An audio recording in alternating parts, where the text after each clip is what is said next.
Oi gente, eu sou a Duda e hoje nós vamos conversar sobre Por que não pediram a Evans, de Agatha Christie. Este vídeo faz parte do projeto Agatha Christie aqui do canal. Nós estamos lendo toda a obra de Agatha Christie em ordem cronológica e se você não conhece o projeto ou perdeu algum dos vídeos, eu vou deixar a playlist aqui nos cards com todos os vídeos que já saíram aqui no canal sobre o projeto. A leitura de dezembro foi Por que não pediram a Evans, publicado originalmente em 1934, então basicamente estamos no ano 1934.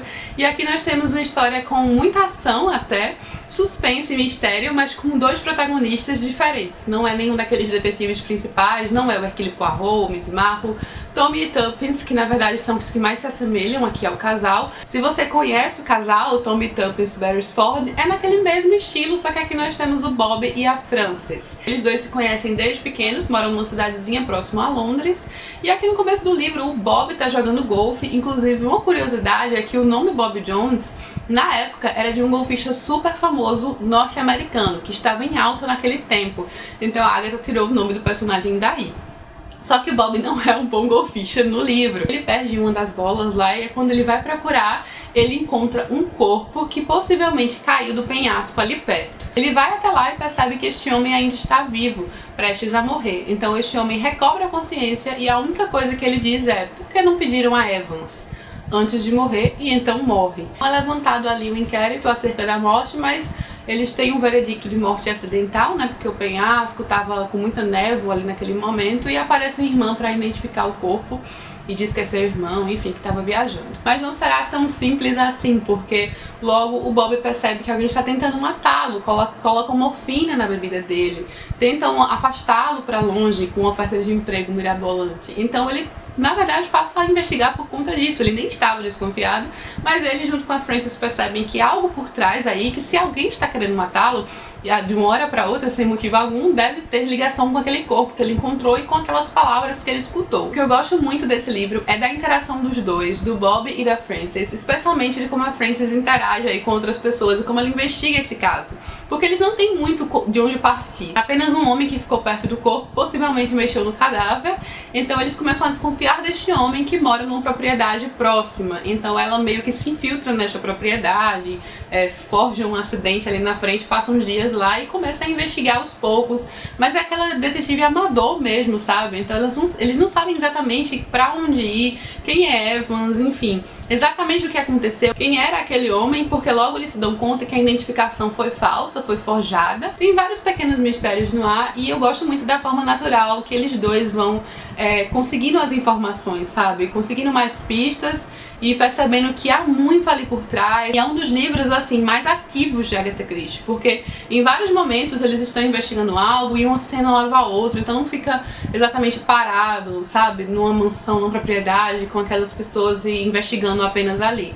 Não, eles acabam realmente indo para outros locais, visitando locais vizinhos. Há sempre alguma confusão, tem um hospital psiquiátrico perto dessa propriedade que a protagonista está hospedada. Há algumas discussões noturnas neste hospital psiquiátrico, há Londres, há locais perto, então não é um livro parado e é um livro, acima de tudo, divertido. Eu lembrava de achar esse livro bem divertido, porque foi uma releitura. É o tipo de história da Agatha que me mantém cativada pelo carisma dos personagens, sabe? Porque por mais que não sejam personagens conhecidos, eles aparecem aqui nesse livro e pronto, eles são personagens bem carismáticos e você quer saber o que vai acontecer. Eles se metem em enrascadas, duvidam de várias pessoas, erram muito pelo caminho e tem toda aquela questão dos álibis, de suspeitos e algumas palavras ditas aqui e ali. Então sim, tem um suspense característico da Agatha, as coisas, o quebra-cabeça que ela costumava colocar em suas histórias, e é um dos enredos, assim, que a partir de determinado acontecimento, aquela frase, por exemplo, do Por que não pediram a Evans, de fato toma proporções maior, sabe? Você sente uma naturalidade na forma como as coisas estão se desenvolvendo. Claro que tem aqui e ali uma coisinha mirabolante,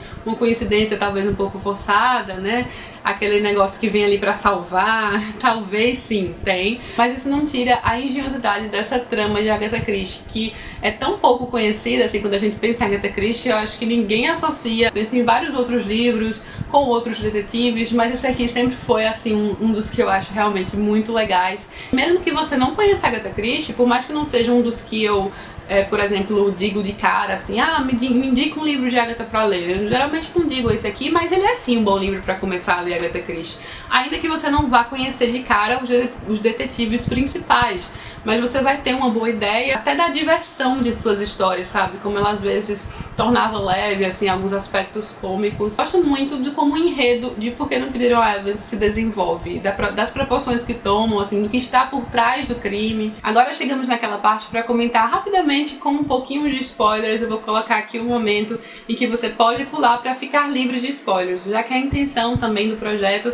é conversar livremente com pessoas que estão lendo o livro, então pra gente ter mais liberdade, eu geralmente separo essa partezinha do vídeo, mas é só pular caso você ainda não tenha lido. Uma coisa que fica muito evidente, que eu acho genial em Agatha Christie, é como as aparências enganam, e ela sempre nos traz isso, sabe? E mesmo colocando muito disso em suas histórias, a gente geralmente cai nessa das aparências enganam. Aqui a gente tem justamente os dois protagonistas, o Bob e a Frances, cada um enganado por alguém ali que tem um magnetismo, até uma certa atração que eles sentem, né?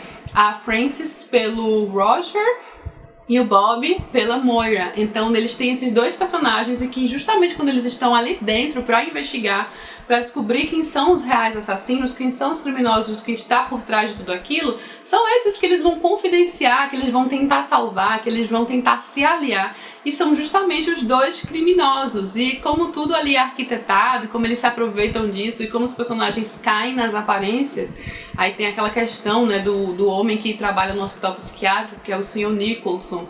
Ele tem justamente aquela aparência de vilão, só que no fundo ele não era o vilão. Até a Sylvia, né, que acolhe a Frances em sua casa, vira e mexe, talvez a gente duvide da personagem da Sylvia, porque tem até umas insinuações que parecem uma interpretação em alguns momentos.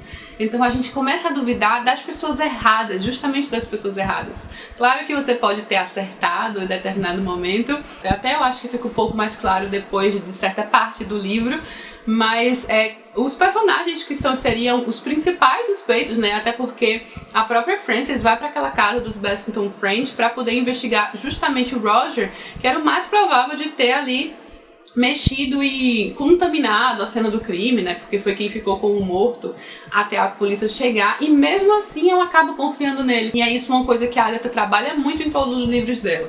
Como as aparências enganam, às vezes a gente suspeita das pessoas mais improváveis e no final são as mais prováveis, que assim, que tá mais na cara quem cometeu o crime. Eu queria só comentar isso nessa parte com spoilers mesmo, porque é uma característica bem forte desse livro, essa questão das aparências, e eu já tinha lido Por que Não Pediram a Evans, mas como eu mencionei em um vídeo anterior, eu não lembrava absolutamente nada da história. Em determinado momento, sim, eu lembrei bem antes, assim, talvez do que eu lembraria originalmente, eu lembrei que Evans tinha a ver com um testamento, com a assinatura de um testamento. Sim, as coisas ficaram mais claras pra mim à medida que ia chegando mais próximo ao final.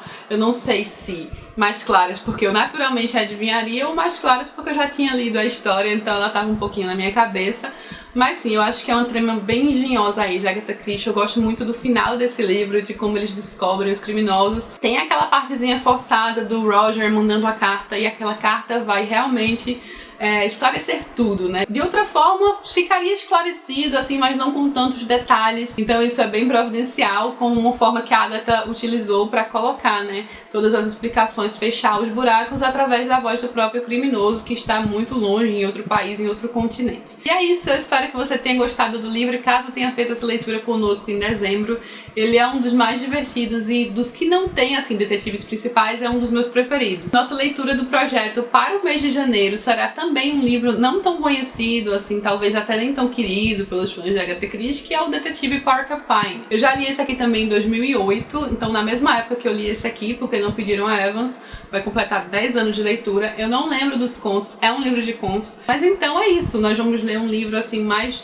diferente de Agatha Christie, o Detetive Parker Pyne, como leitura de janeiro. O vídeo vai ficar marcado para o dia 26 de janeiro, daqui a um mês. Bastante tempo aí para se programar para esta leitura. Eu não sei como é que anda esse livro nas livrarias, mas de qualquer forma, se você não encontrar numa livraria comum, eu vou procurar, vou deixar aqui embaixo caso tenha na Amazon, por exemplo, mas se você não encontrar, sempre tem sebos e o estante virtual, que com certeza deve ter disponível.